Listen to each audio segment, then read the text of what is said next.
Welcome back. So now let's learn about the Mendel's principle. In NCERT only law of dominance is mentioned, and but these two are also very important, and we already learnt about it, but the terms are not mentioned here. So the law, they are not named as laws. So I am going to tell you about this in a brief. Okay, so law of dominance, you already know that expresses itself in presence or absence of recessive trait. Okay, you already know that is the capital T, which is the dominant one, or small or capital R, that is a round shape, capital Y, yellow color, etc. Okay, these are the example you already know. So the dominant one expresses itself even if a recessive is present or absent, doesn't matter, whether it be T or T small t. Okay, so here there is recessive trait, here is no recessive trait, but both are tall. Okay, so this is the law of dominance. Okay, this is named as law of dominance. Then second, we are going to go for law of segregation. What do you mean by segregation? Okay, law of segregation. Segregation means separation. Okay, for suppose there is a plant that is T. Okay, one plant. Okay, so here it is segregated, means the alleles, they separate. When we are doing the monohybrid cross, we are writing it as the Punnett square. We are doing it as T, then T and T. Okay, then we are going to cross them in the square. Okay, so we are getting what? T small t, capital T small t, small t small t. This is what we get. Okay, so this segregation, this differentiation, the alleles are divided. This law, the division of alleles, this is known as law of segregation, which explains the separation of the alleles that express the traits. Okay, now law of independent assortment. Mostly students are confused between this. Here we are saying separation, here we are getting the assorted again, independent assort.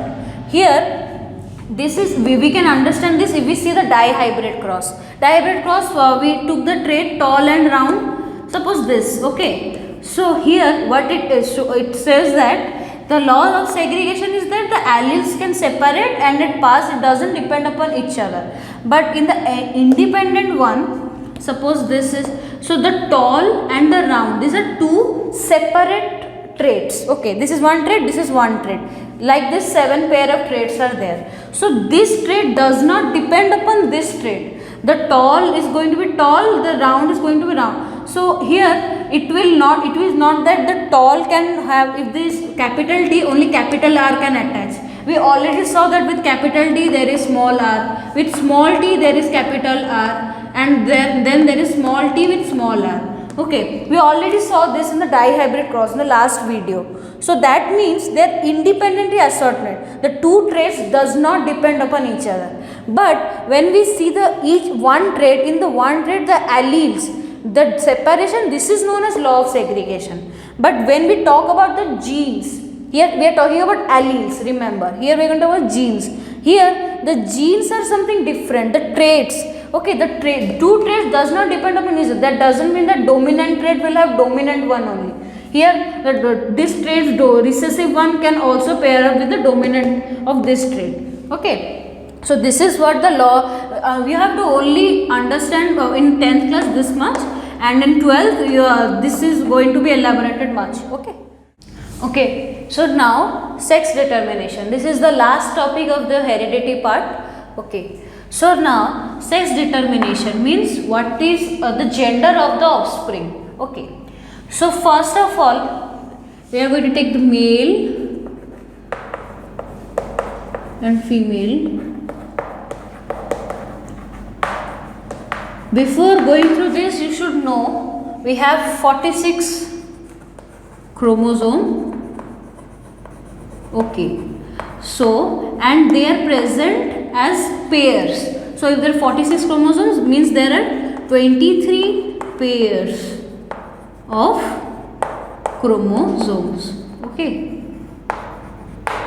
In male and in female, 23 pair, 23. Okay, 20. Okay, one thing you have to remember, which is very important. If you are taking that 46 here and we have 46 means so it will be double. So the offsprings have double and double chromosomes. No, the special thing in humans and in all organism is that they are haploid. Okay, so haploid, diploid means double, haploid means half. Okay, haploid.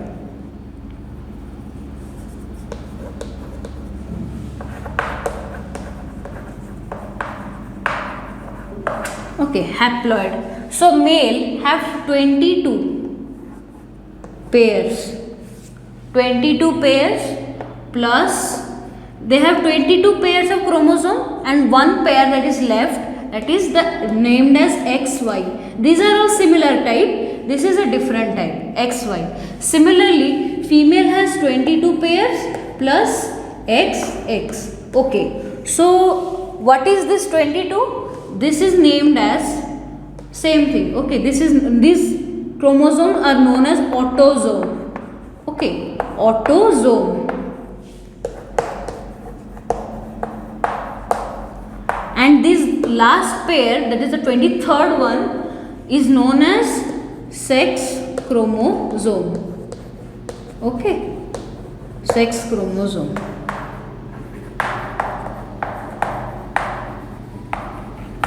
Okay, so now we are going to do the pairing. Okay, so here the male, the female, we have XY, XX. We are going to take, because the sex chromosome is the gender determinant. Okay, now after the crossing I will ask you the question. First let's do the crossing like the monohybrid. We did capital T, small t, capital T, small t.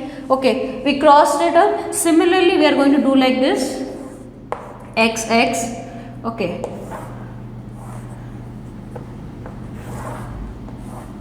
We can do it like this, okay, but we can do it like this. There is double X, but there is one thing you should know. Female has only X.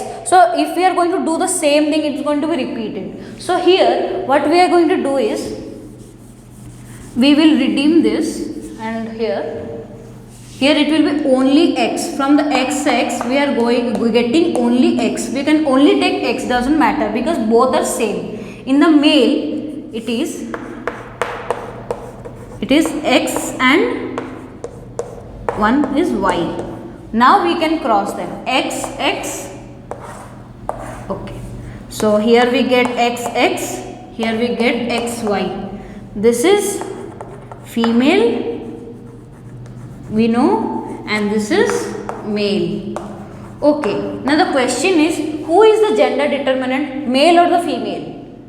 The answer, if we always think, everyone blames the female for the gender of the offspring, but actually the gender is determined by the male, because female has only one type, that is X, but male has X and Y. If the female X goes with the male X, then it is female. And if it goes with the Y of the male, then it is male. The offspring is male. Okay, this is the offspring.